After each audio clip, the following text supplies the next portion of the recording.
All right, what is going on? I'm here with Cody. This is we're gonna do a little weekend review. Baseball is back. It's going down. I super excited. Tons of good games. Tons of young talent out there. And yeah, I mean, I watched way more baseball than I probably should have, and way more baseball than I have in years. Just excited to see it come back. This is Cody. Cody, introduce yourself to the audience. Yeah, thanks, Dan. I'm totally on board with you. I was just stoked that baseball was back this weekend. Absolutely. I consume a lot of baseball already.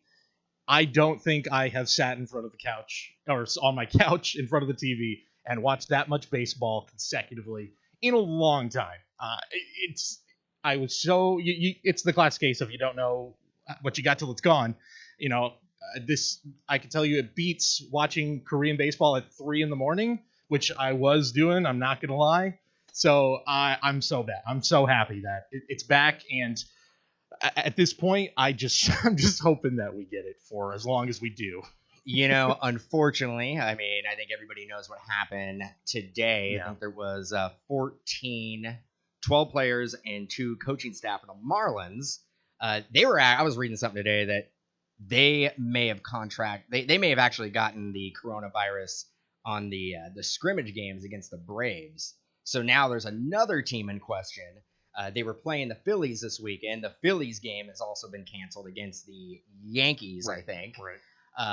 But I got a question for you. So, were you watching the Fox broadcast? Yeah, I was. Okay. Yeah. We're gonna do the elephant in the room. Is what do you think about the piped-in crowd noise? And did you notice when they actually hit a home run and they showed the bleachers? They actually had I think it's the MLB 2K digital fans out there. Yeah. So, what did you think on both the digital fans that they were showing, the piped-in sounds, the audience, and the cardboard cutouts at some of the arenas? I think the crowd noise, I originally didn't feel like that was going to work. I was against it. I think Anthony Rendon came out and said, just play music. Obviously, there's some copyright issues you're going to run into with that, but I was kind of against it. But I think once we watched the games and saw and heard, it sounded like a normal game, and then I listened to a few games on the radio, and that's where I think it really pays off, where it just felt like baseball's back. This is normal. Everything feels as normal as it can right now, and I think the crowd noise actually went a long way in making it feel normal. Cardboard cutouts, fine, it's fun. I think the Giants, my only frame of reference is what the Giants are selling it for. I think it's $99 is the cheapest one. I'm not so sure if I would invest in it at that type of price. $99 a game or $99 for $99 for the season. So okay. It's not bad. But I think I saw a lower deck is maybe $199 to $299. So, if you want to, it might be a fun little keepsake. I saw a Dodger fan got hit. His got hit. He got decapitated by a run ball. That was amazing. So know what? It might be money well spent if that's the case. Yeah. And then I actually thought it was a pretty good idea. I don't think all the teams are doing it. Obviously the Giants are doing it. The Dodgers were doing it. I saw Tommy Lasorda had it cut out. Actually awake for the first time at a Dodger game in years. Just had to make him a cardboard cutout. But overall, I thought, getting back to the piped-in noise, there would be a time I'd be watching it on TV and I would completely forget that there's no fans there. Yeah. Because if you I'm in the Bay Area, I've watched a little bit of Oakland A's games. There's not a lot of people there anyway, so. Matt Chapman said they have an advantage. Well, low hanging fruit there. Got to take that little jab. But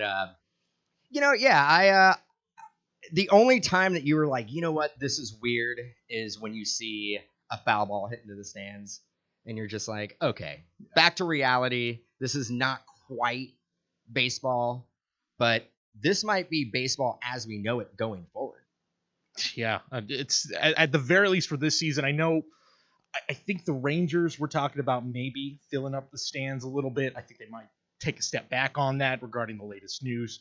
Obviously, that's a brand new looking ballpark. It looked the images I saw of it looked great there.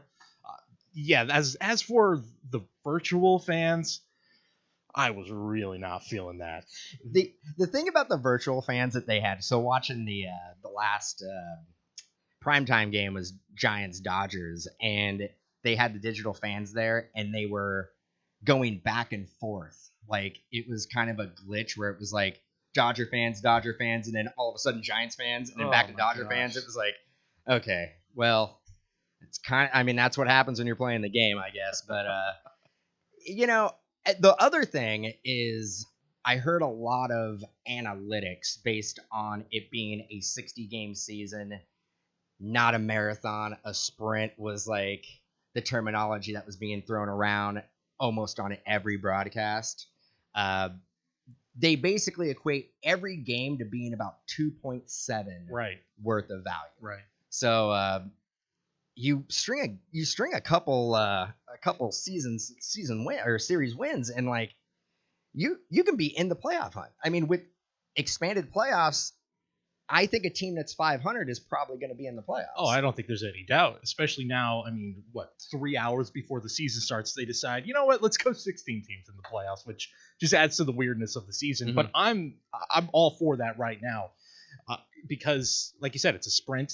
You're trying to get as many eyes on this game as possible. A game that baseball is already kind of starting to fade from the public consciousness from sports anyway. So to have this, you add more playoff teams, you have it be a sprint rather than the marathon. I think it could bring in a lot of fans who wouldn't necessarily be on board with baseball to begin with. And it really does benefit, I think, we were talking a little bit before we start, I think that this really benefits a lot of the teams that your Padres, White Sox, these up-and-coming teams, where maybe guys will be on a pitch count. Guys like Chris Paddock of the Padres, or Kopech of the White Sox, where he may have actually just sat out the season. I'm not entirely sure. It's hard to keep track of who's sitting out the season. But it really does benefit those guys who, by July, August, are running out of gas. Now it's just pedal to the metal, nothing to lose. People are going to throw asterisks, or they're going to say the season doesn't count anyway. So why not just go all out and see what you got? And I'm glad you brought that up, the asterisks and it being a 60-game season.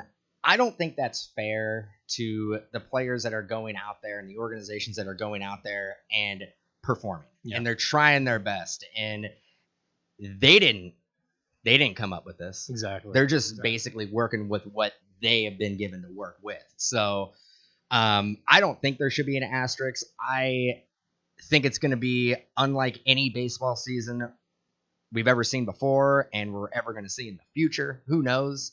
But I like the idea of a 60-game season. Yeah. And also being halfway through what would be considered the regular season already, it's right now we'd be right in the dog days of summer. It would be, All-Star game would be it'd be around the corner. You would kind of know what teams are going to be in the running and what teams are pretty much out of it. Yeah. Trade deadline coming up. Yeah. Us being Giants fans, we'd probably know where we would stand at this point. We'd probably be out of it. We're pretty much in a rebuild anyway, but we're in it. And we're going to be in it until pretty much 3/4 of the way through the season. We're going to be in it until mid-September. It's crazy. So, with teams like that we're on the cusp and that we're not on paper going to be a good team, it's got to be exciting for their fans. Fans have to be excited to see baseball back. I know I am.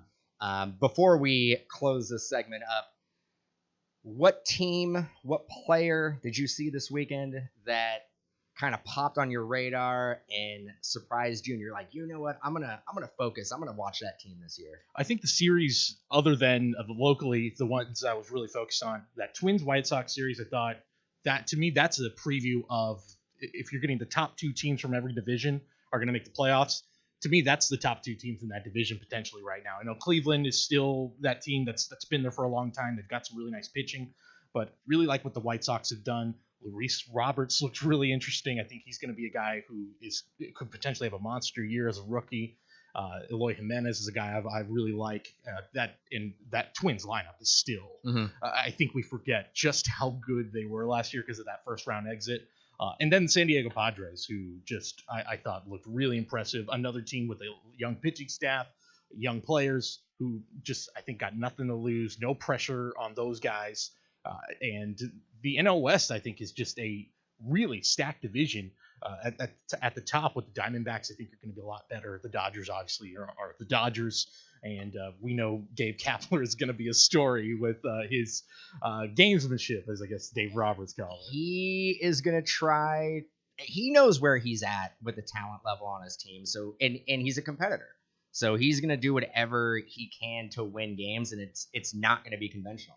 And it'll be interesting for the fans to watch. I'm going to tie what you said into the hobby and the card market. One of the hottest guys right now in the market is Luis Robert or Robert or Robert, but we like to call him Louis Bobby. Yeah, we'll get there. Yeah, but we'll get there. His cards are on fire. Him hitting his first major league home run. You could see a spike on eBay with his base like rookie cards and autos and stuff like that going through the roof. Another guy who is not really under the radar, but I thought he's an MVP caliber type of player is Fernando Tatis Jr. From the Padres. And I did watch a lot of Padres games. The question that I had going into it was, is their pitching going to hold up? And I know we're 1 weekend into it, but their pitching staff looks like it could handle with any staff and go up against any staff in the NL. Besides that, the Yankees lineup is insane. I think everybody knew that was going to go down. I mean, up and down the lineup, there is not one guy who anybody can take you deep. Yeah. I mean, everybody has power. And it's easy to forget. I think that opening day, the first thought I had was, oh, yeah, Giancarlo Stanton's still here. He was out all last year. This is still, when he's healthy, I think, bar none, the best power hitter in all of baseball. Yeah, you put Torres, Judge, and Stanton together in the lineup. That's a tough go for any pitcher in the league.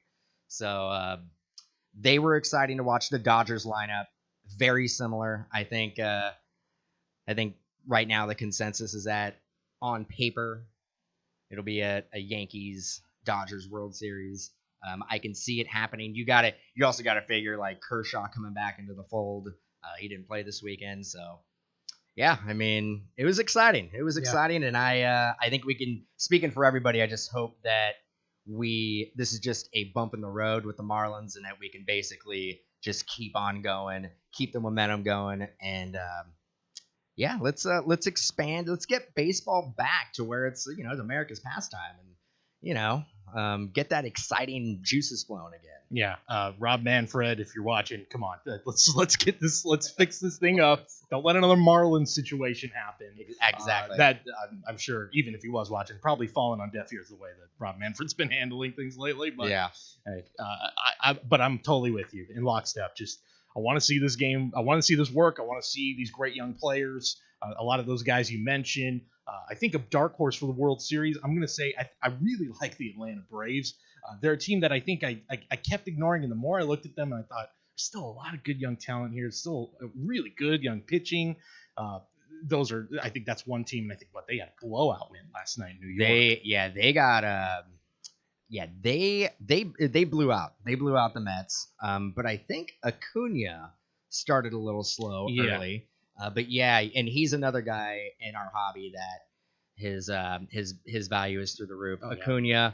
And then last year with Austin Riley, who came up from the minors, and they have a guy that it's kind of a make or break year in the bottom of their lineup, Dansby Swanson. Yeah, who he was a first overall pick. Second pick that year was Alex Bregman. You see what he's done. Yeah, so exactly. You got to figure that there has to be a little envy there. Swanson kind of has to show up and make it happen. But yeah, I mean that's pretty much it. If you want to get into some group breaks, you can go ahead and go to Mojobreak.com, and we are live 7 days a week. We have tons of different types of group breaks. We have random team style. We have pick your team style.